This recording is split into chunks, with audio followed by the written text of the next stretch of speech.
Studio Talk Show.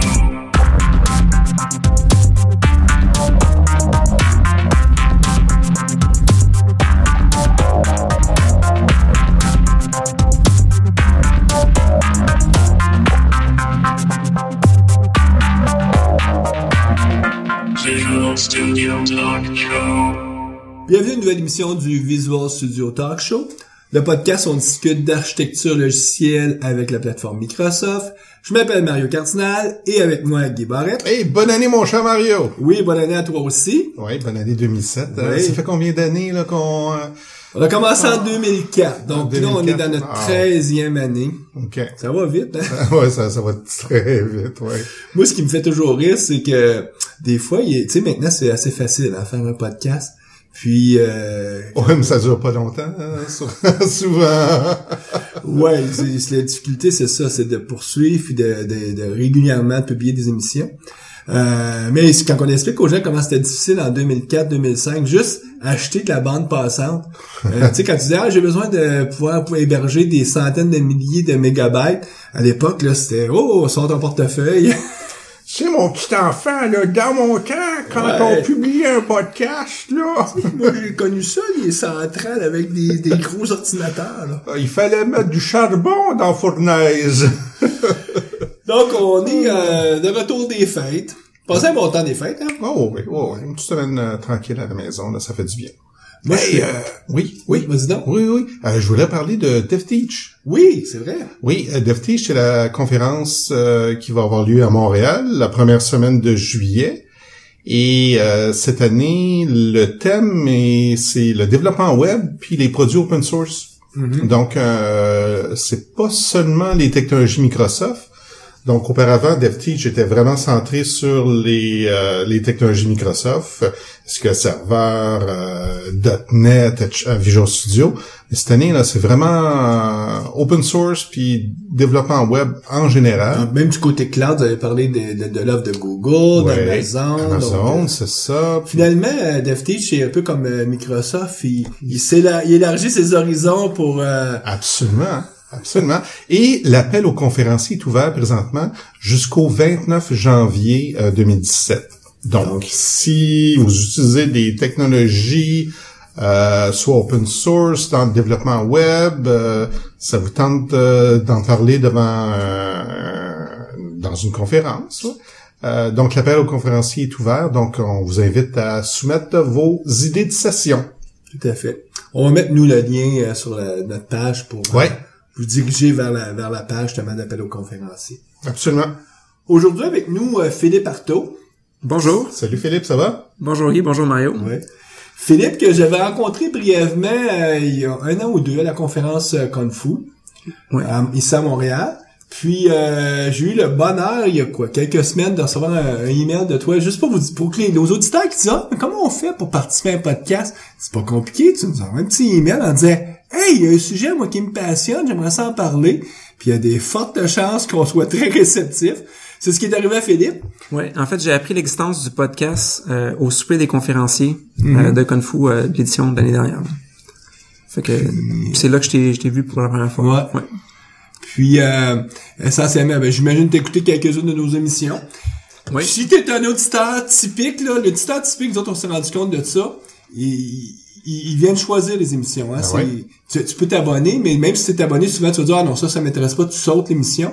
Mais nous, on voit là, typiquement, les gens retournent dans le passé, puis là, ils choisissent une dizaine de podcasts parmi tous ceux qu'on a publiés, ceux qu'ils trouvent intéressants. Donc j'imagine que tu as fait un parcours un peu semblable.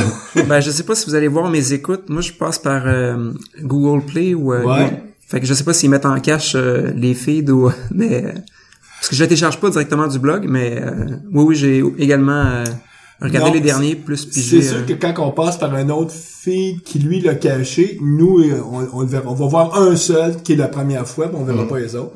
C'est d'ailleurs la magie de tout ce qui est l'internet, hein, c'est que les mesures qu'on prend sont jamais vraiment exactes parce que tu sais pas vraiment quand on dit nous on a peut-être 1000, 1500, certaines émissions, il y a 2000 auditeurs, mais c'est vraiment 2000, ça peut être facilement répliqué, donc on sait pas. C'est difficile. Donc Philippe, ton métier à la base, c'est informaticien. Oui. On peut décrire ça comme ça, hein? L'informaticien, c'est large un petit Ouais. peu, ça. Mais on s'entend, t'es du côté développement, pas du côté infrastructure. Oui, non? En général, oui. Oui. Puis, est-ce qu'on pourrait te dire que t'es un expert en sécurité? C'est-tu trop fort ou... C'est ce que mon titre dit. Ah ouais? Ouais. Puis bon, ton travail journalier, tu travailles chez GoSecure. Oui. Ça fait quelques années que t'es là ou...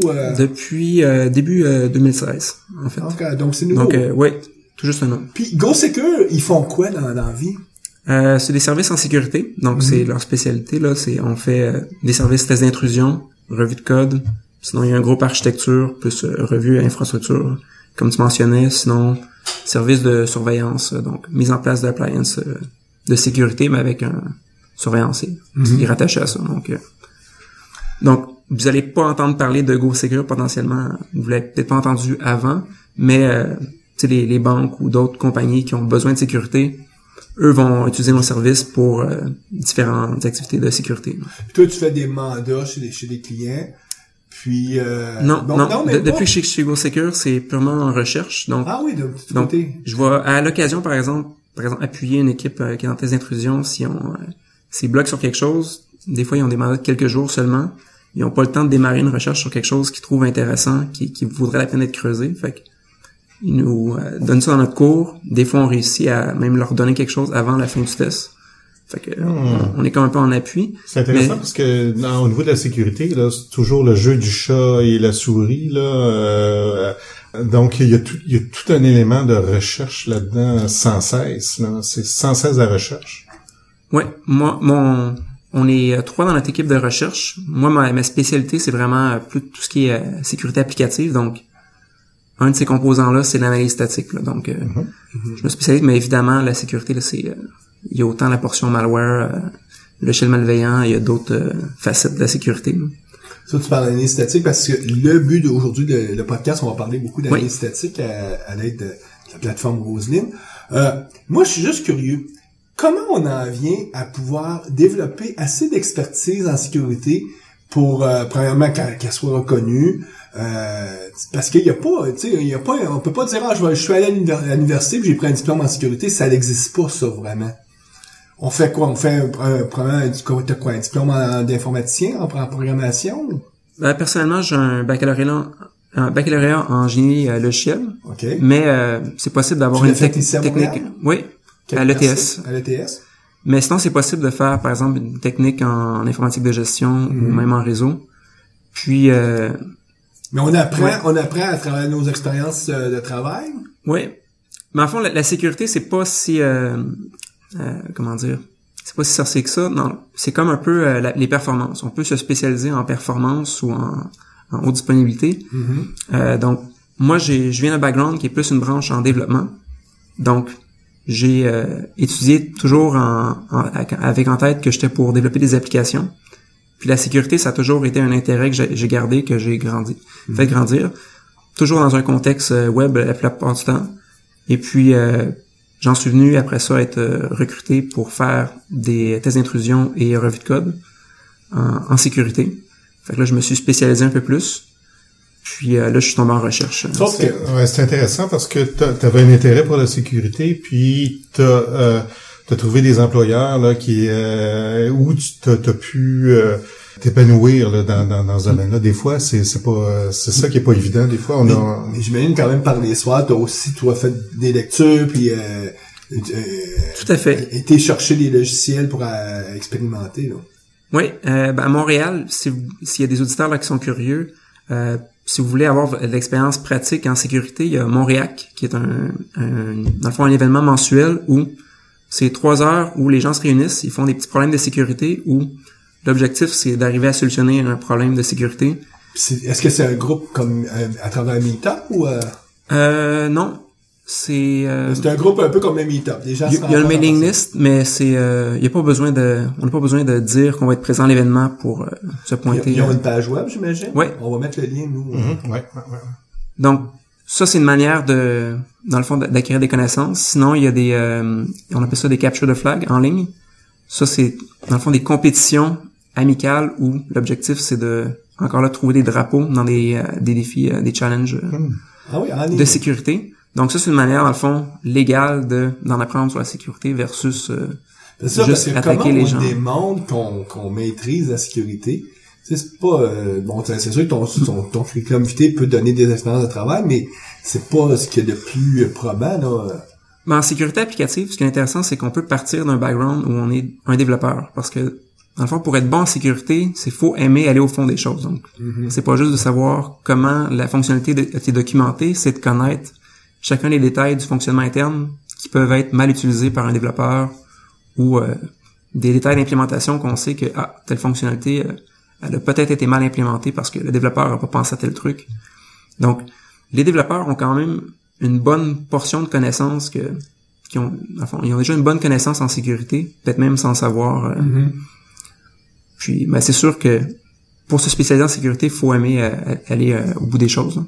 Faut avoir l'intérêt. Ouais. Et voilà. On peut-tu dire, peut-être que je vais me fourvoyer, mais tu vas me corriger si ça n'a pas de sens, qu'est-ce que je suis en train de dire.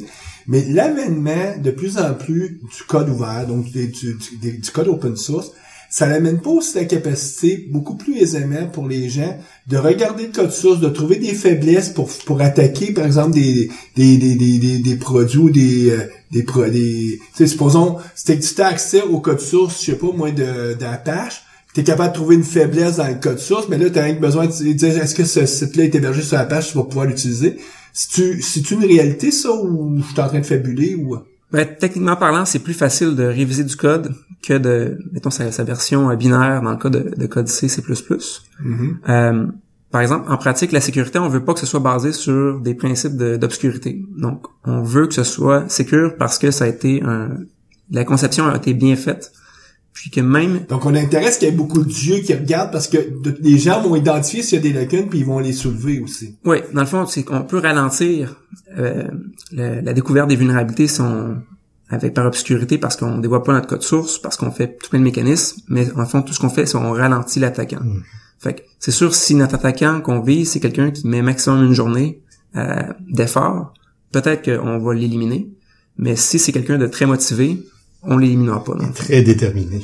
Et voilà. Souvent, la motivation est associée avec le gain potentiel qu'on peut faire en faisant une attaque.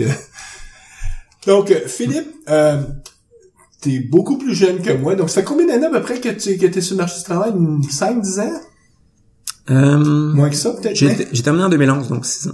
Donc, 6 ans. Puis, donc, un diplôme d'ingénieur.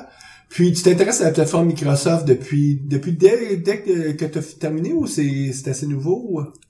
En fait, là, je dis j'ai terminé en 2011, mais j'ai eu des stages à l'université, au cégep avant ça.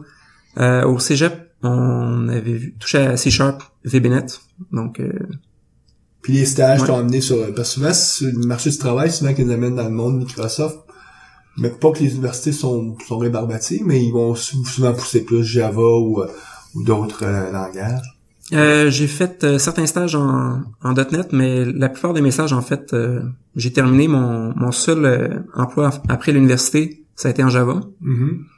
Puis quand je suis revenu en sécurité, là c'est là qu'on apprend à être plus versatile parce que dans le fond, les applications qu'on a utilisées sont dans tous les langages, toutes les plateformes. Donc là, je suis revenu un peu plus en .NET à ce moment-là.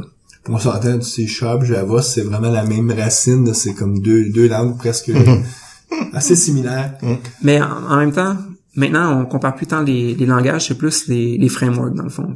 Les gens vont pas tant utiliser C#, mais vont utiliser ASP.NET MVC. Fait que c'est plus ça qui va caractériser, mettons, l'application, puis ce que tu as à connaître pour attaquer l'application. T'as un bon point. Ça veut rien dire maintenant. Tu sais, Java, C#, c'est beaucoup plus le framework parce que c'est ça qui définit comment tu vas programmer et tout ce que tu vas avoir à maîtriser. Puis aujourd'hui, on veut parler d'un produit open source. Est-ce que c'est toi qui es l'initiateur de ce projet-là ou t'es un contributeur? Je suis les deux. Okay. C'est un projet dans le fond j'ai démarré chez GoSecure. Nous, on prévoit l'utiliser pour des mandats, mais c'est un projet libre, pour l'instant, licence LGPL.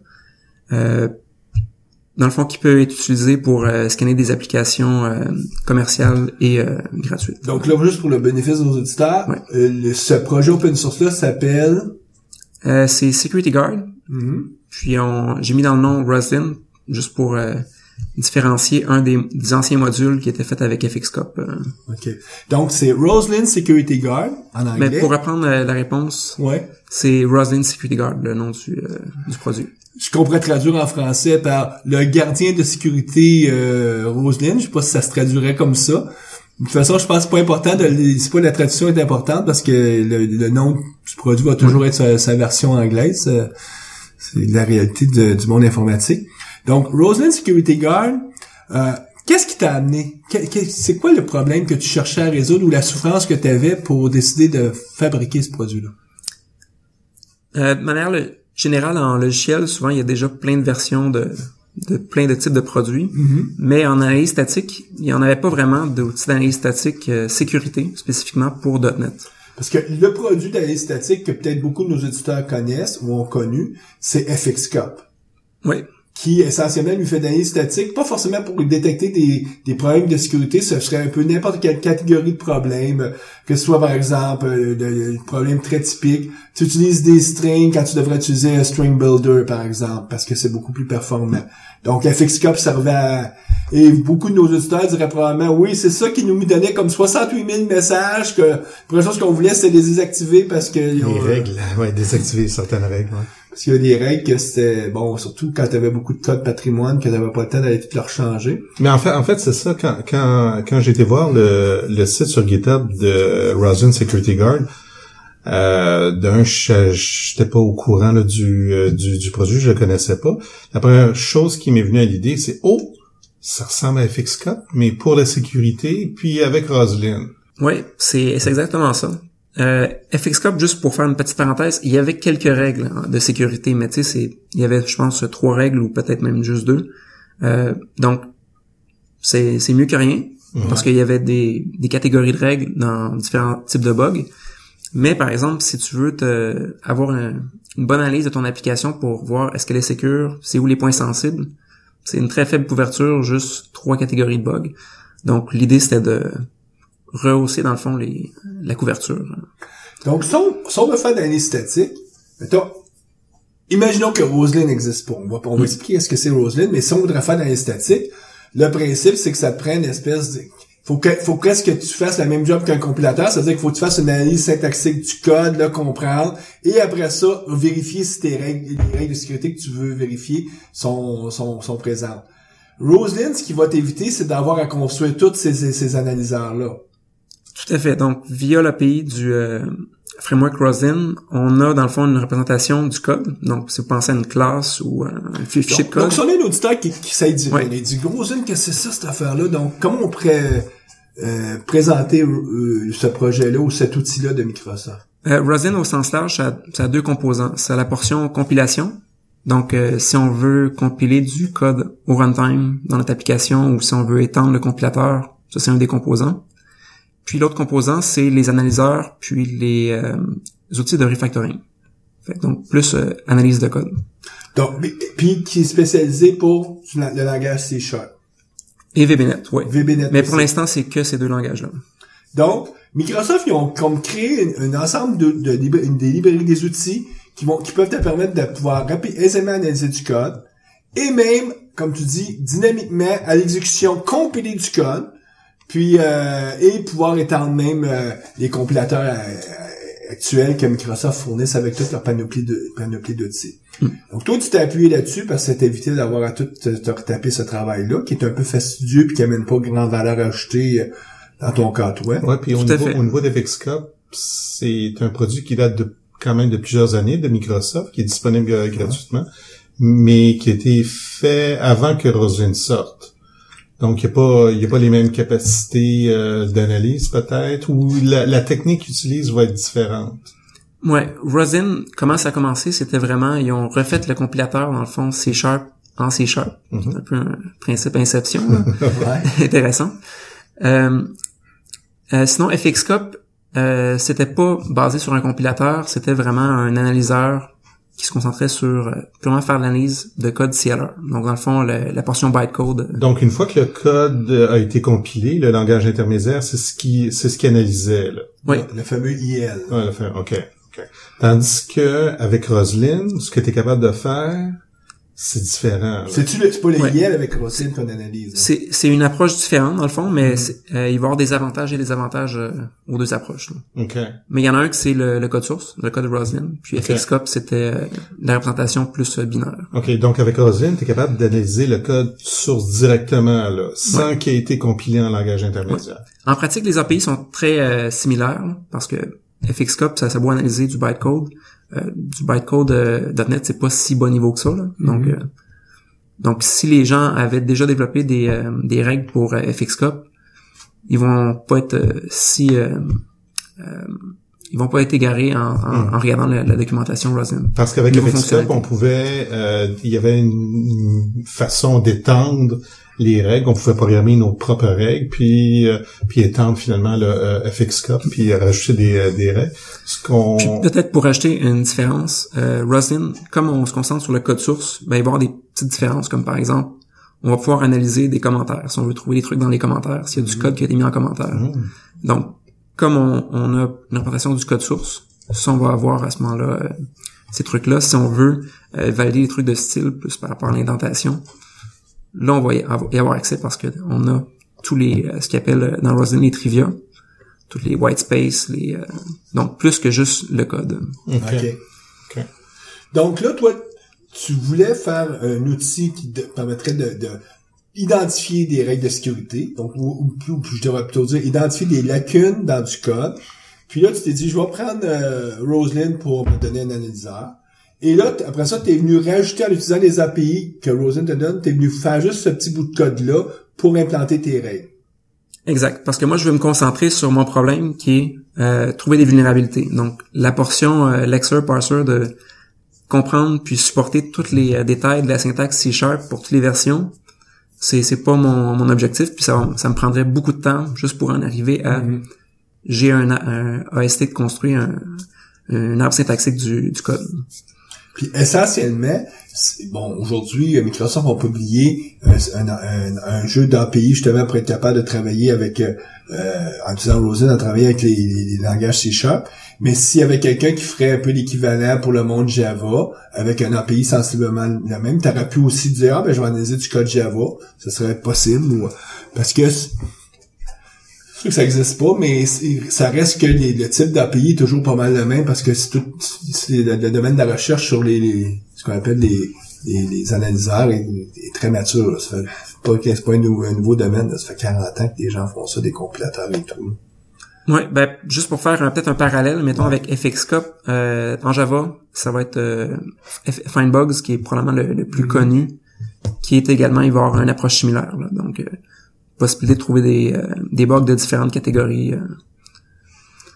Donc, toi, ton projet, donc t'as écrit, puis ton code que tu l'as fait en C# à ce moment-là dans ton projet open source? Là, on parle de Roslyn, oui. Ouais. Oui, c'est le code est en C#. Pour l'instant, ça analyse seulement du code C#, mais il y a une volonté de également couvrir les projets. Donc, tu as écrit tes règles en C# pour analyser du code C#. Donc, tu pourrais même utiliser ton produit pour analyser ton code, voici. Tout à fait. Mais, puis là, vous avez implémenté combien de règles à date dans votre projet? C'est une vingtaine de règles. J'ai pas le nombre exact. Mais qui serait dans quel genre de catégorie? Donc, on peut-tu les classifier un peu de cette nature-là? Oui, dans le fond, là, stratégiquement, j'ai commencé plus par des vulnérabilités qui s'apparentent à des injections. Donc, on pense à injection SQL, injection LDAP, ce genre de trucs-là. Mais pour un même détecteur, des fois, il va y avoir tout plein de signatures qui vont être associées. Donc, quelque chose qui va identifier une vulnérabilité d'injection SQL. Dans le fond, j'ai tout un fichier de config qui documente les API puis les paramètres injectables pour les détecter. Sinon, autre type de vulnérabilité, si on a des endpoints où on valide pas les jetons CSRF en ASP.NET MVC, ça va trouver ce genre de truc-là. Si on configure un parser XML puis on active certaines fonctionnalités qui pourraient causer des problèmes de sécurité, là, le développeur va activer ces fonctionnalités-là, puis l'analyseur va relever que t'es-tu conscient de l'impact d'activer ces fonctionnalités-là. Sinon, pour l'instant, il n'y a pas trop de trucs XSS, vu que ça va plus... XSS, c'est un cross-site scripting? Comme les cross-site scripting, la plupart du temps, on va les retrouver plus dans les templates Razor ou autres. En ce moment, il y a des limitations pour Roslyn pour l'analyse. Donc, juste pour nous, si on a des auditeurs qui sont pas familiers avec le jargon qu'on vient de lancer, là. Quand on dit cross-site scripting, de quoi on veut parler, là? Dans le fond, dans notre application MVC, il y a la portion vue, qui est souvent un template HTML. Une application web un peu typique maintenant. Donc il y a une vue qui est qui peut être la page ASPX ou Razor CHTML ou dépendamment du langage. Page HTML direct, là. Donc, dans cette page HTML-là, on place des placeholders qui vont inclure des valeurs dynamiques. Donc, on réfléchit des valeurs dans notre vue pour les afficher à l'usager. C'est à moins d'avoir un site statique, on va avoir tout plein de valeurs dynamiques. Puis, dans le fond, XSS, c'est quand un usager malicieux, lui, va fournir en entrée à l'application du code HTML ou du code JavaScript. Puis, l'objectif, c'est que un des usagers affiche une des pages et que ça exécute un script JavaScript mais malicieux. Donc essentiellement, le programmeur lui peut programmer, il y a des placeholders, donc lui s'attend à ce soit, mettons, des noms de famille ou des noms de personnes qui sont mis là. Puis le petit hacker ingénieux lui dit, moi je mettrai pas des noms, on va mettre du code SQL, sachant que ce code-là va se faire exécuter, puis là à ce moment-là, il est capable de lancer des requêtes SQL sur un serveur, mettons, à distance en utilisant ces capacités-là. Ouais, ça se peut qu'aujourd'hui, quand il teste, son nom de famille, c'est script SRC, puis là, il pointe vers un domaine externe.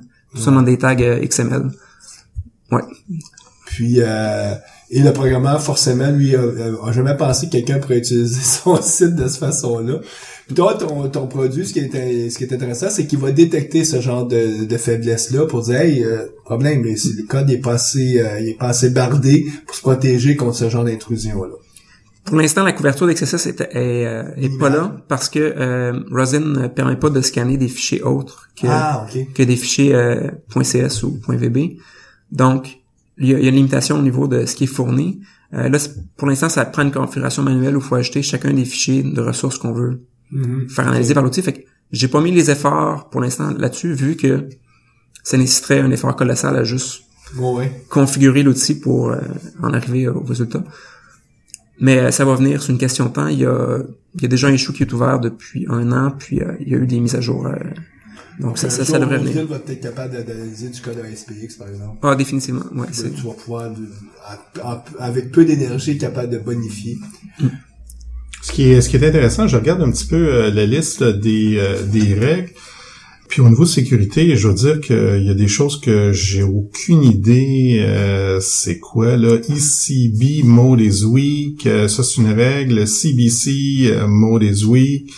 Tu détectes aussi, t'as des règles qui détectent des niveaux d'encryption qui sont dépassés là, qui sont toutes les règles que tu viens d'énumérer sont tous reliées à la cryptographie. OK. Puis je dirais c'est peut-être un des problèmes les plus communs que moi je voyais quand je révisais des applications .NET. Souvent les gens vont faire un petit composant maison de crypto. Ouais. Puis ils vont tomber par défaut sur le mode d'encryption qui est le plus faible, mettons, ou qui est dépassé. Mais il y a toutes sortes d'attaques possibles. Eux-mêmes leur algorithme d'encryption en pensant qu'ils sont si géniaux que ça qu'ils font un algorithme d'encryption. On vaut moins ça. Mais ce qui est intéressant, c'est que c'est des règles que moi, au niveau d'encryption, je penserais pas à valider parce que mes connaissances en encryption sont de base là, mais avec Roslyn Security Guard, je pourrais analyser mon code puis il pourrait détecter ce genre de problème là. Ouais, tu peux au moins détecter que c'est dans ton application, puis te poser des questions, faire des recherches pour gratter un peu, puis déjà avoir plus d'informations que peut-être dans le déni peut-être. Et comment ça marche? Là, j'ai mon application, j'ai mon projet, j'ai mon code source. Puis là, je voudrais passer je voudrais utiliser Roslyn Security Guard. Oui. Comment ça se passe? Donc, si on part vraiment de la base, c'est chercher sur Google Security Guard, Roslyn. Donc, là, on tombe sur la page. Télécharger l'extension Visual Studio qui était à l'extension .vsix. Ouais. Donc, c'est une extension dans Visual Studio. Ouais. Parfait. Donc, comme c'est une extension, si vous avez déjà installé Visual Studio, il devrait reconnaître l'extension puis ouvrir un installateur où il va vous demander Donc, si on double-clique sur l'extension, ça nous demande sur quelle version de Visual Studio on veut installer les analyseurs. Et ça supporte? C'est Visual Studio 2015 et plus. 2015 et plus, OK. Donc, si vous êtes sur 2013, il n'y a pas la possibilité, ils n'ont pas... Parce que Rosin n'existait pas. Exact. Ils n'ont pas fait de... C'est une bonne raison. C'est une bonne raison. Donc, un coup que tu as installé l'extension, donc là, elle devient visible dans ton menu Tools à ce moment-là, dans ton menu Outils. C'est un peu indirect. Donc, Okay. Les analyseurs, il y en a de définis déjà, de disponibles dans Visual Studio. Donc, le fait de l'avoir installé, ça fait maintenant partie du pool d'analyseurs qu'on peut configurer. Même quand tu vas ouvrir un fichier, parce que où tu vas aviser la personne, il y a peut-être une faiblesse de sécurité. C'est tellement quand tu ouvres le fichier .cs que le trigger pour rouler à Roslyn, c'est soit si on reroule le build, donc juste recompiler notre projet, les analyseurs qu'on a configurés vont... OK. Donc, dès que je compile mon code, là, toi, tes analyseurs vont être lancés par Roslyn, puis je vais voir maintenant ce message d'erreur-là ou de warning-là apparaître dans ma zone de message. Ouais, dans la liste d'erreurs, il devrait y avoir un diagnostic, mais là, plutôt que ce soit juste un warning pour te dire quand tu utilises un API déprécié, là, tu vas avoir également des warnings de catégorie sécurité. Ça, c'est génial parce que t'as pas cassé la tête à chaque fois que tu codes, tu recompiles, puis oups, si t'as introduit un problème. Il y a même une deuxième option plus simple, en fait. C'est que au même moment où on tape notre code, dès qu'on sauvegarde, Roslyn va scanner le fichier en cours. Ouais. Donc, les règles, dans le fond, sont vraiment... L'analyse se fait vraiment de manière live. OK. Est-ce que il y a moyen d'installer ça sur un serveur de build? Il y a des intégrations avec MS Build, mais je pourrais pas donner trop de détails parce que je l'ai pas testé moi-même. OK. Mais ça s'intègre avec MS Build. OK. Puis je sais pas si ça pourrait fonctionner avec Visual Studio Online qui est dans le cloud. Je sais pas si on peut mettre des extensions de ce type-là. Essentiellement, faut que tu rajoutes dans tes scripts de build. Ouais. Puis est-ce que ton extension, on peut l'appeler à partir d'un command line ou quelque chose comme ça? En disant voici ton fichier source puis donne-moi, ou c'est vraiment juste comme une extension Visual Studio?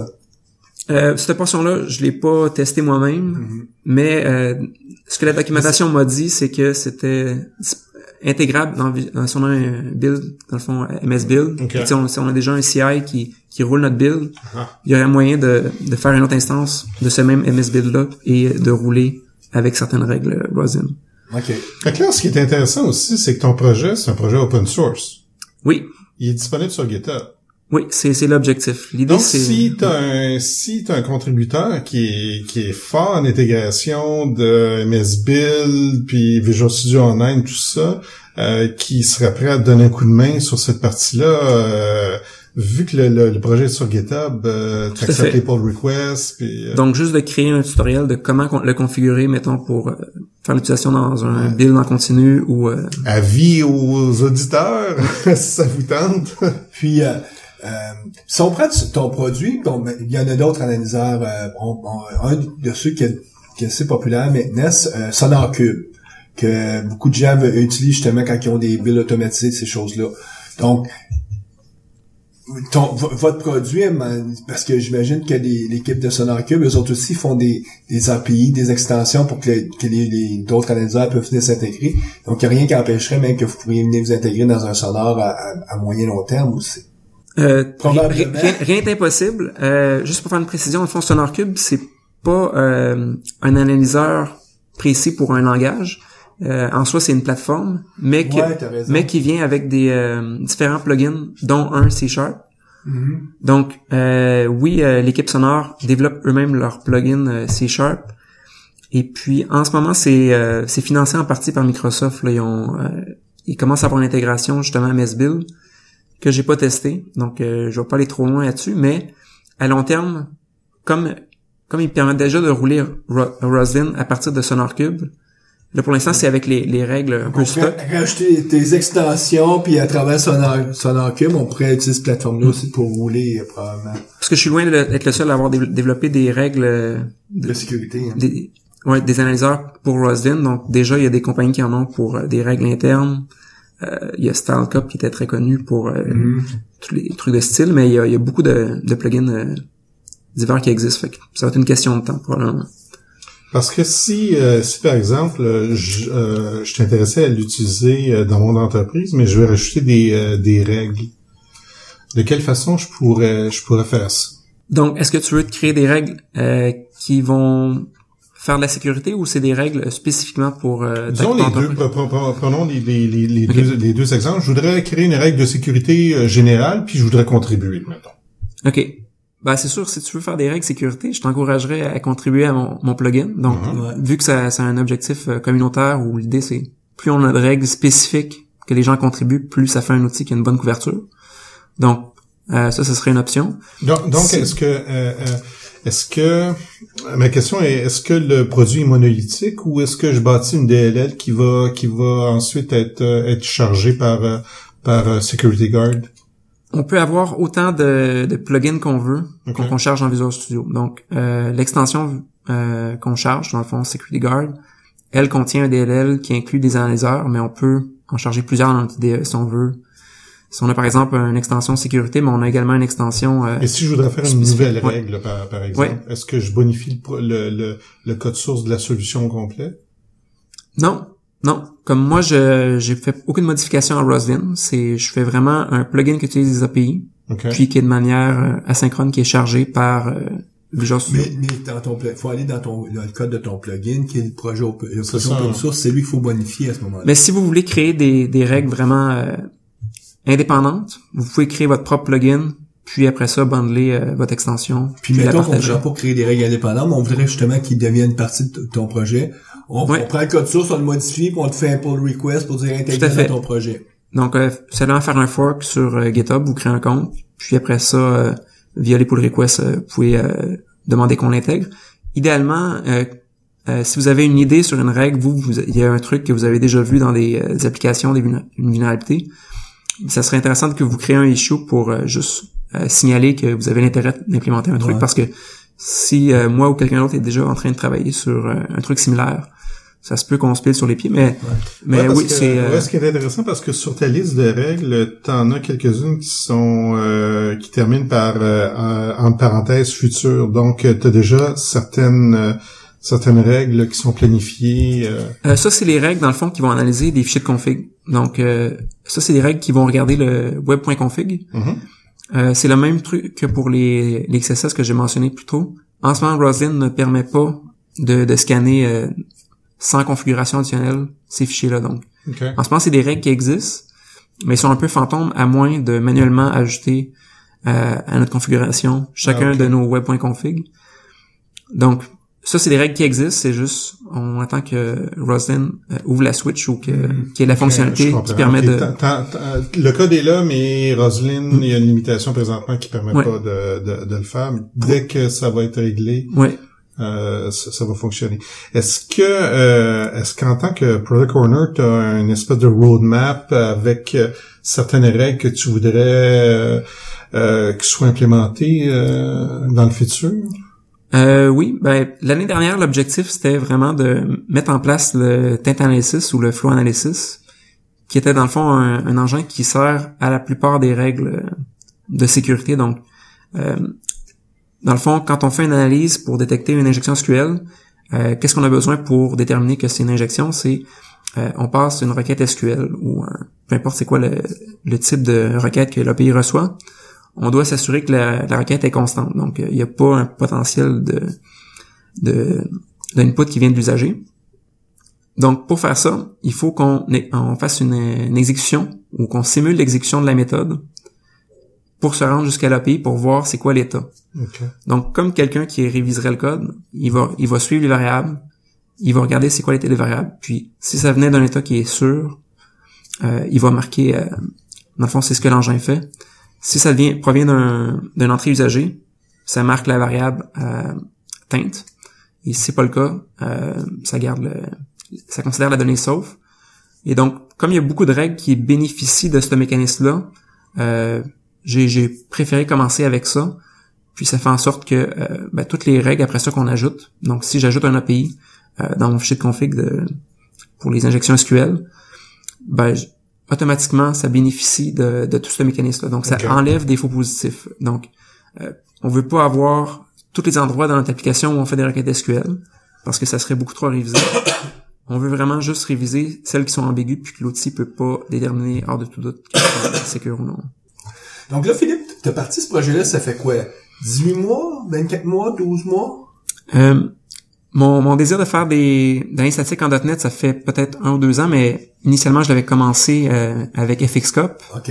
Puis après ça, je suis revenu à Rosin, dans le fond, l'année dernière, quand j'en ai pris connaissance. Ça fait 12 mois là, que le projet Open Source existe. Ouais, à peu près. Donc, mais le premier release a été fait en juillet pour donner une idée. Donc ça fait 6 mois. Es-tu toujours tout seul ou t'as des contributeurs maintenant qui commencent à se joindre au projet ou?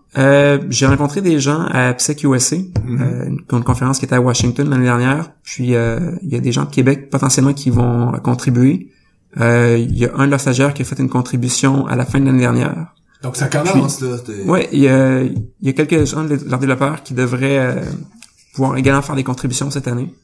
Quand on démarre comme ça un projet open source, c'est quoi qui était ton plus grand défi ou c'est quoi qui est difficile?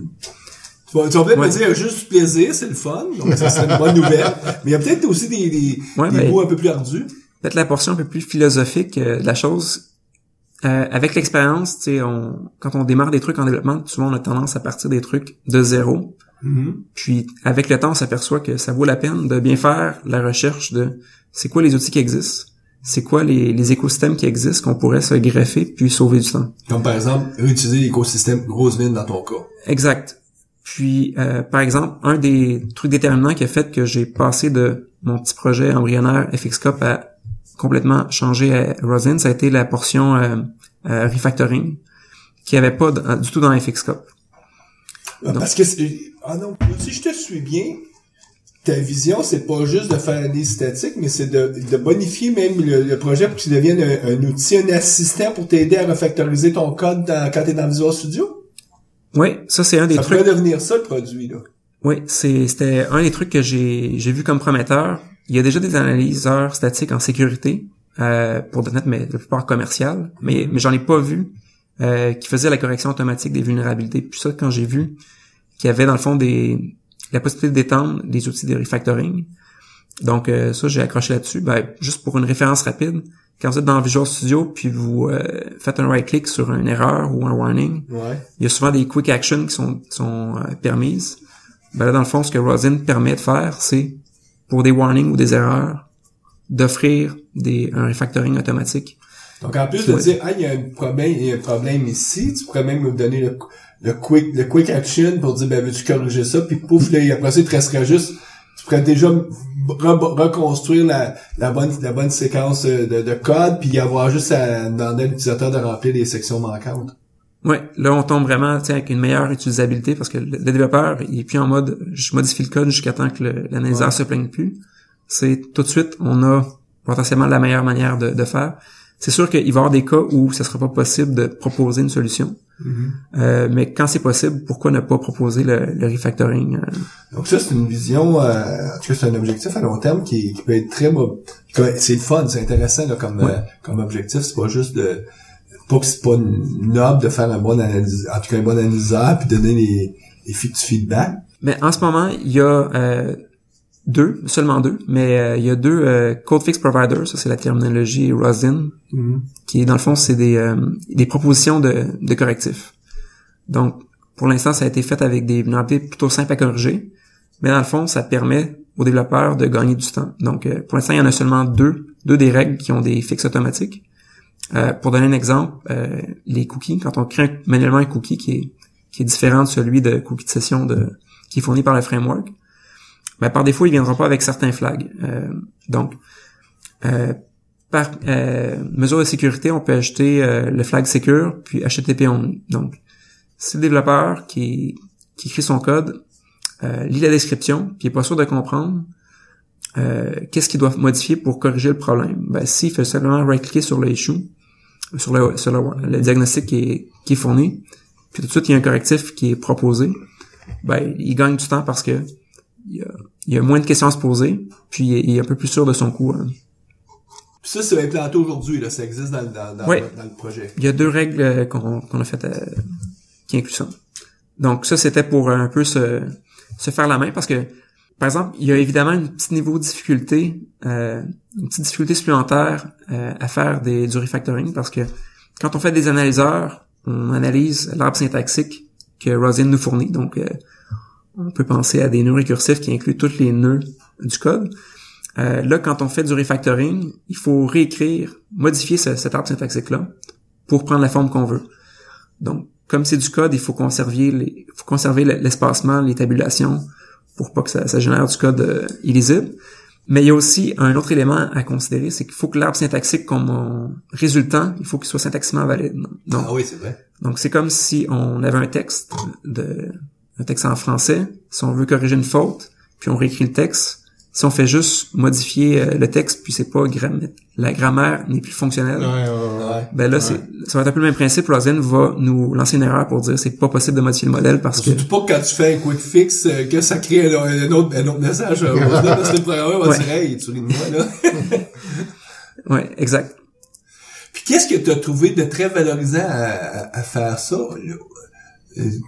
C'est-tu le plaisir de voir que, hop, ça marche? Il y a l'intérêt de l'automatisation. Comme n'importe quel développeur, quand on peut automatiser des trucs pour ne pas les répéter, c'est toujours intéressant. On aime ça. Moi, dans mon cas, comme je faisais des revues de code, là, dans mon cas, c'est plus exactement moi qui fais ces mandats-là, mais quand on fait des revues de code, il y a beaucoup de trucs qu'on révise constamment. Donc, les mêmes trucs qu'on va aller rechercher dans le code, puis les mêmes types d'analyse. Donc, il y en a certaines qu'on peut automatiser, d'autres non. Ben, pourquoi ne pas automatiser ceux qui sont un peu plus répétitives, redondantes? Donc, les injections SQL, il n'y a pas tant de raison de mettre de l'effort à les réviser manuellement parce que c'est un problème connu qui est possible par une intelligence artificielle, entre guillemets, à résoudre. Puis, comme ça, on peut plus se concentrer sur des vulnérabilités plus compliquées, par exemple des bugs de logique ou des trucs qu'un analyseur statique sera pas en mesure de trouver. Un peu plus tôt, tu as parlé que tu avais commencé à faire ce projet-là en travaillant sur FXCOP. Puis, à un moment donné, tu as décidé de vraiment oublier FXCOP et de partir sur Roslyn. Aujourd'hui, est-ce que tu dirais que ton produit fait toutes les mêmes fonctionnalités que FXCOP offrait ou il y a des choses que vous n'êtes pas en mesure de faire? Les quelques règles que j'avais implémentées en FXCOP sont incluses dans le projet Roslyn Security Guard. Différence, par exemple, là, évidemment, il y a plus de règles dans le projet Roslyn à l'heure actuelle. C'est sûr que dans l'écosystème Visual Studio 2013, ce qui était utilisable, c'était FXCOP, donc c'est plus une question temporelle au moment où j'ai commencé le projet, je me suis rattaché à ce qui était disponible, donc je voulais pas partir mon propre truc de zéro. Donc, FXCOP était intégré à ce moment-là, ça avait été renommé à Code Analysis ou Static Code Analysis. Donc, c'était la méthode qui semblait être le plus simple. En ce moment, c'est un peu sur la glace, mais il y a encore un petit avantage avec FXCOP qui est le fait que, comme ça analyse du bytecode ou du CLR, la version native, ça permet de scanner plus facilement des applications qu'on peut pas recompiler. Donc, on peut penser à une application qu'on n'aurait pas le code source carrément, donc une application qu'on reçoit d'un tiers, puis qu'on veut être sûr de notre coup, qu'il n'y a pas de backdoor, il n'y a pas de vulnérabilité cachée, que le fournisseur veut nous cacher. Ou tout simplement, de mon point de vue, où je fais des révisions de code avec des clients où souvent le build est assez complexe, puis ça va prendre beaucoup d'efforts pour juste compiler le projet. Ça a beaucoup d'avantages pour moi d'être en mesure de juste pouvoir recevoir une version compilée du client puis pouvoir scanner le bytecode. Donc ça, c'est un petit avantage. Cet avantage-là, est-ce qu'il y a des chemins possibles pour être capable de l'enrayer ou pas de l'enrayer, mais de le solutionner avec Roslyn, ou ça sera vraiment jamais il n'y aura pas de solution vraiment envisageable? Ça serait possible qu'il expose, dans le fond, le bytecode sous la représentation de Roslyn. C'est sûr que Roslyn a des concepts qui s'associent pas du tout au bytecode. Là, on parlait d'espacement, de tabulation, des commentaires, il y a plusieurs nœuds dans l'arbre syntaxique qui ont pas de match 1 pour 1 avec le bytecode. Mais théoriquement, ça serait possible, tu sais, qu'il fasse abstraction de ça, puis tu sais, un chemin, il y a des produits maintenant, tu leur donnes justement un bytecode, puis ils génèrent du code VB ou du code C#, qui est un code un peu mécanique, là. Il y a pas des beaux noms de variables et tout. Mais à partir de ce code-là, tu pourrais pas après ça de la réanalyser avec Roslyn pour au moins être en mesure de te donner des hints sur voici certaines faiblesses qu'il y aurait dans ce bytecode-là. La difficulté, c'est toujours arriver à compiler le code. Parce que le code, on peut le décompiler puis générer le truc, mais là, il va y avoir des dépendances, il va y avoir tout plein de trucs. Puis, quand le code est pas compilé dans Roslyn, il y a beaucoup de trucs qu'on n'a pas accès. Donc, résoudre les symboles, c'est primordial pour identifier les API. Donc, si tu fais un appel qui fait une requête HTTP, si tu as importé un namespace, donc, pour que je fasse le lien que ta classe, c'est bien telle API, il faut que le code ait compilé pour avoir cette petite information-là. Donc, c'est vraiment plus simple à résoudre que c'est dans la vraie vie. En fait, c'est deux techniques différentes. Là. Ouais. Mais j'ai comme objectif, ou du moins toujours en tête, un plan B qui est... là, en ce moment, il y a l'engin de Data Analysis ou Flow Analysis que j'ai mis dans Roslyn, mais il y a une bonne portion des règles qui est dans le fond tout simplement des fichiers de config, où là, je documente les API, les paramètres vulnérables, dépendamment du type de vulnérabilité. Puis ça, c'est des fichiers qui pourraient être partagés à 2 implémentations, dans le fond. Fait que, à long terme, ce serait possible de faire une petite réimplémentation spécifique FXK pour avoir un peu un meilleur des deux mondes, où on peut réutiliser les mêmes configs. Puis là, dans 2 outils. Est-ce que Microsoft l'ont mis dans un projet open source aussi, ou il est... Parce que je sais qu'il avait été réintégré dans l'équipe Visual Studio en 2013 pour être justement code analysis, mais je sais pas c'est quoi qu'est-ce que Microsoft a l'intention de faire avec ce sous-ensemble du... Je vais lancer une hypothèse, je pense que c'est encore sur la glace. Mais ça, j'ai pas de souvenir que ça a été releasé open source. Non, je pense pas moi non plus. Hein. Tout t'en as checké vite. Ouais, puis non, le produit est pas open source. Hein. Yeah. Ben écoute, fort intéressant en tout cas comme projet open source. Ben oui, puis on invite des gens qui sont intéressés, qui ont déjà un penchant tout ce qui est sécurité, puis même j'imagine que pour quelqu'un qui est intéressé à connaître ou à apprendre un petit peu comment le développement avec Roslyn fonctionne, downloader le code source de Security Guard puis regarder un petit peu peut être inspirant. Là. On peut apprendre. Tout à fait. Donc, il y a certaines règles qui vont être plus simples. Donc, ça peut donner des exemples pour faire nos propres règles. Donc, si vous avez des cas spécifiques qui ressemblent drôlement...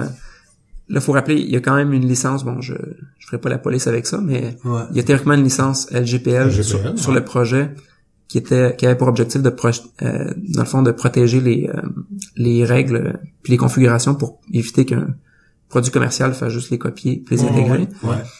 Mais au-delà de ça, pour vous inspirer, comprendre les API, parce que dans le fond, un arbre syntaxique, quand c'est la première fois qu'on tombe sur ça pour l'analyser, on sait pas par où le prendre, où regarder, puis comprendre toute la nomenclature. Donc, c'est plus facile souvent d'aller voir un exemple puis de s'en inspirer. Donc, autre projet aussi qui peut servir d'exemple, StyleCup, qui est un gros projet qui a des analyseurs. Donc, ils ont beaucoup d'exemples qui peuvent servir à créer des règles. Donc, le projet est ouvert. Donc, l'objectif, c'est d'en faire un projet un peu communautaire. Donc, n'hésitez pas si vous avez des idées ou un intérêt de contribuer. Simplement, vous signaler avant de faire des règles, par exemple, qui seraient plus que juste une règle indépendante. Ouais, absolument. Puis, en terminant, est-ce que tu as aussi un site web, un livre, quelque chose que tu aimerais partager avec les auditeurs? Oui, donc moi je travaille pour GoSecure. Je fais à l'occasion des articles de recherche sur le blog. Donc le blog c'est gosecure.net, ça devrait être dans les liens sur le site de Visual Studio. Donc c'est un bon blog à lire si on s'intéresse à la sécurité. Oui, il y a pas juste du sécurité applicative. Le dernier mois, on montrait comment démonter un téléphone pour faire du reverse engineering, donc plus hardware. Ah ouais. Donc, s'il y en a que c'est plus leur corde. Donc, dépendamment des mois, c'est des articles différents. Moi, ce que je vais publier, c'est principalement tout ce qui est autour de sécurité applicative. Donc, j'ai l'intérêt de publier au courant de cette année des articles qui vont être liés à .NET. Donc, expliquer les vulnérabilités plus en détail, toujours en faisant des références à l'outil pour mentionner que ces vulnérabilités-là peuvent être trouvées et dans certains cas corrigées. Donc, je vais probablement sélectionner certaines vulnérabilités qui sont moins connues du public, puis les documenter dans un blog futur. Ben merci bien. Ben merci bien, Philippe. Merci pour l'invitation. Ben oui, puis nous on va souhaiter bonne programmation à nos auditeurs et on vous revoit le mois prochain.